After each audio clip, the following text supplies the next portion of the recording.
Welcome to today's video, ladies and gentlemen. Over the next 12 weeks, I will be discussing and exploring the cancelled Dark Crystal sequel, The Power of the Dark Crystal. Now, as a bit of a recap, the development of the Dark Crystal had Jim Henson and writer David Odell actually discuss the ideas for a sequel.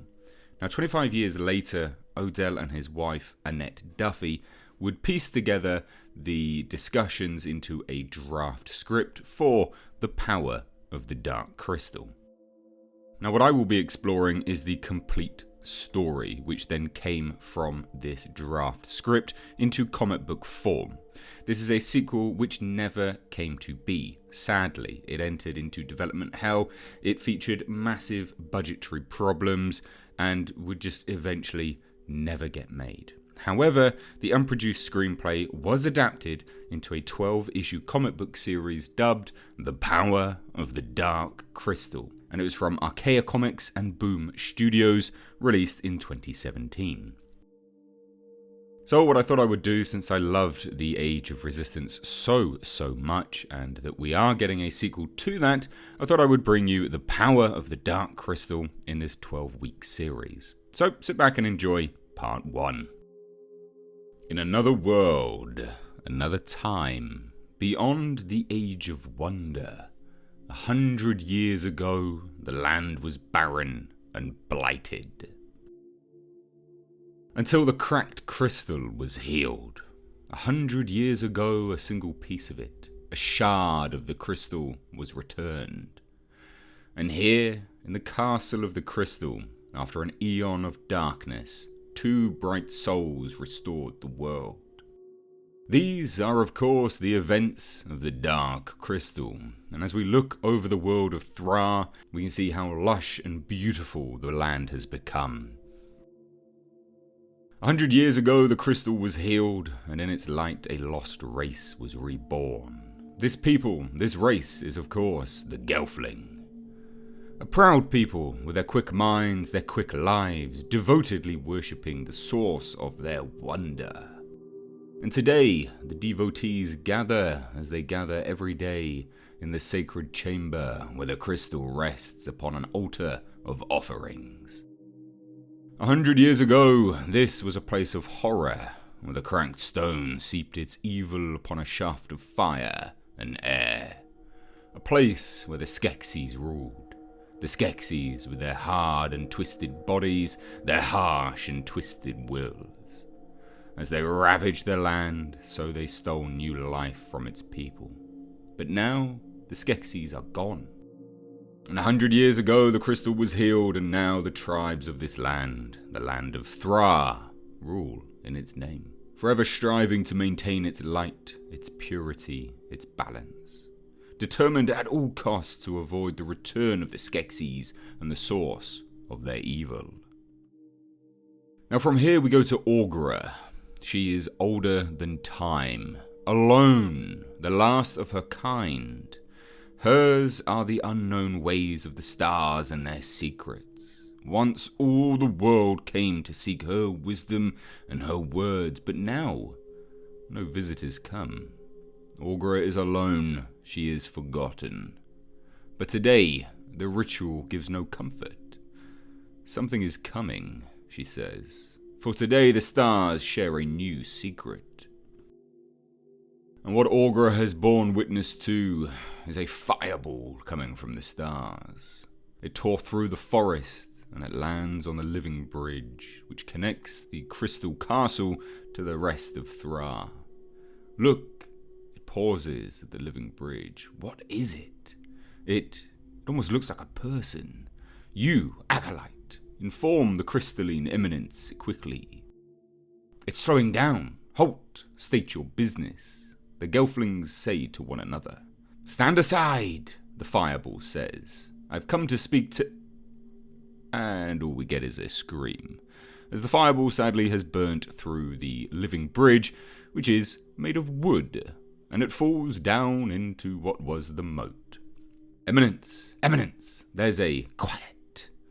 A century ago, the crystal was healed, and the young heroes who restored it received a sacred duty to make their world in its light. But now they are old. Today, as every day, they slumber in a trance of peace. They have rested on their laurels. They have entrusted the future to the clans and their ways. Speak softly, acolyte. It is a crime to wake their graces. But as with all things, as with all trust and power, comes those that would subvert the trust that they are given and potentially use that trust for their own greater gain. Your Eminence, a stranger's come, with skin made of fire, and I haven't time for your babbling, boy. The ceremony of healing cannot be delayed. Tell the guards to... And then we get a very strange noise. But today, the ritual, it gives no comfort, for the light of the crystal is fading. Your Eminence? Not a word. The crystal requires its daily offerings, that's all. Tell the guards, bring forth the pilgrims. But we know, we who have witnessed the events of the Dark Crystal know that this is simply not the case. The crystal requires no offerings. So what, pray tell, is causing the light to dwindle from the crystal of truth? 100 years ago, the cracked crystal was healed, and today a stranger has come. Today, the secret paths of the castle moat bring no comfort, for she knows her quest has barely begun. Today, to save her people, she must commit a terrible crime. Today, all of Thra shall become enmeshed. And we see the fireball is actually a young girl, a fireling, and all of Thra will become intertwined into the fireling's fate. As we see, this fireling is no monster, no beast, no Skeksis. She attempts to communicate with some of the wildlife of Thra. Are you a Gelfling? Let's fire fast with one another. Let me explain, please. And as she attempts to fire fast, a type of dream fast that we have witnessed the Gelflings do with one another, we see what has happened. Everything's warm, everything's bright. Firelings swim and breathe in the love of the whole clan. See, my life, my mother, my people. But oh, the fire is fading. The flames sputter. The warmth turns cold. Please listen. Our wisest mothers, our oldest elders, they sent me. They said, child, our world is dying. Only a slither of the great light, the great power from the outer sphere can reignite the inner fire. Without it, inside 5 days, the firelings will be lost. You see? Please will you help me? This is the fireling's quest. She is no monster, but she must have a slither of the crystal of truth. Now Aughra has seen this fireling come to pass, and she doesn't quite understand. Is it bad? Or good? Difficult to say. You, down there, rock spittle son of a muck maggot soldiers, tell your commander, the intruders got in through the moat. What are you doing, huh? Search the galleries, bring her to me. Right away. But we're supposed to be guarding the Pilgrim's Gate. That was the great sage, Mudbrain. Nobody's heard from her in years. Do you want to tell her no? As the guards discuss their new orders from Aughra, we now know that she has actually taken up residence in the Crystal Castle. Now we cut to the fireling wandering the halls of the castle. These lines, what do they mean, she says, as she looks at engravings, almost hieroglyphic, on the castle walls. But before a squad can see her, she must dart away, hide. And she does. Sharp hands, dark faces, what awful creatures, she says, as she has spotted the Skeksis. Oh, clan mothers, why did you have to send me here? This world, it's so cold, so far from the voices of my people. If only you could guide me, I'd... Oh, of course, the candles, she says. All through the castle, lit and relit from each other, for centuries. Different bodies, wax and wick, but it's all one flame. Just imagine how much they've seen. And we see an incredibly interesting power from the fireling. The one flame of the hundreds of candles for centuries lit from the same flame. That one flame, everything they have seen, is now all in the fireling's head. She is able to commune with the flame. Oh, I see now. This world, it was broken until two heroes gave everything they had to restore balance. The Gelfling. They were honoured by the crystal, rewarded, and left to govern in its light. And now it all makes sense. She can see exactly what the engravings are.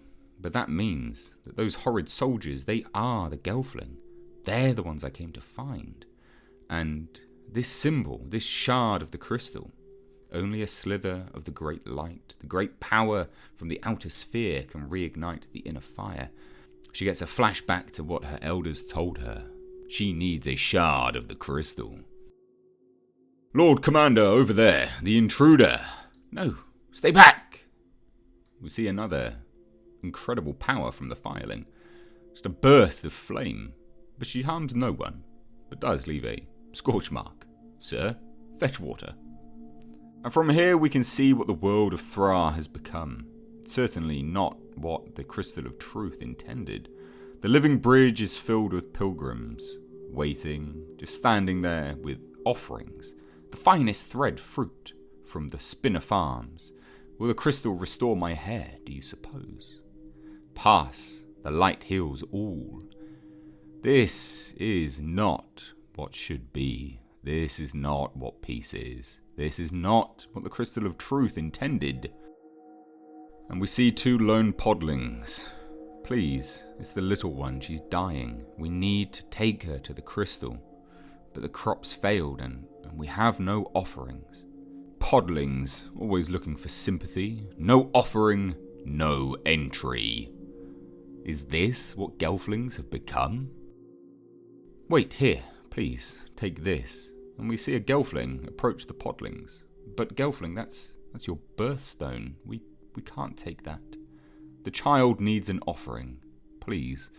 The crystal can't fix me, but it can heal her. Bless you. Bless you. And with this interaction, we can see that not all Gelflings have lost the way. Now, back in the crystal chamber, the pilgrims have entered. Hurry, pilgrims! Place your offerings at its base. Take position. The rose noon is nigh. Behold, the soul of Thra, the crystal of light. Bear witness to its healing power. She's breathing better. Be prosperous and be grateful. Oh, thank you. What's happening? The light falters again. I've never seen it dip so low. More offerings! Tomorrow we increase the pilgrim's fee. The crystal hungers for worship. That is all. And before he could finish, we hear a what? What has happened? They're awake. And who is awake? Lord Jen and Lady Kira. What has happened to the light? There is nothing to fear.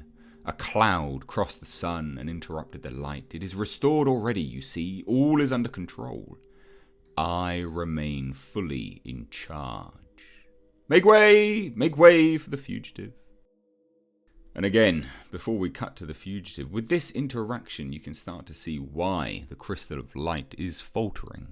And into the crystal chamber, the fireling is brought. The heroes. Child, who are you? Why have you come here? Mighty Gelfling, I am Thra. I was sent here with the last of my people's strength. We live in a deep world, a world within Thra. We are the firelings, and we are dying. I was sent to bring back the one thing that will save us, and to ask you to share the crystal's light. Share? It was willed to the Gelfling. What offerings have you brought for? Child, Jen says. How do you intend that we share it? A slither is all it would take to restore the fires of my home. I think I need a shard. I want to shatter your crystal, please.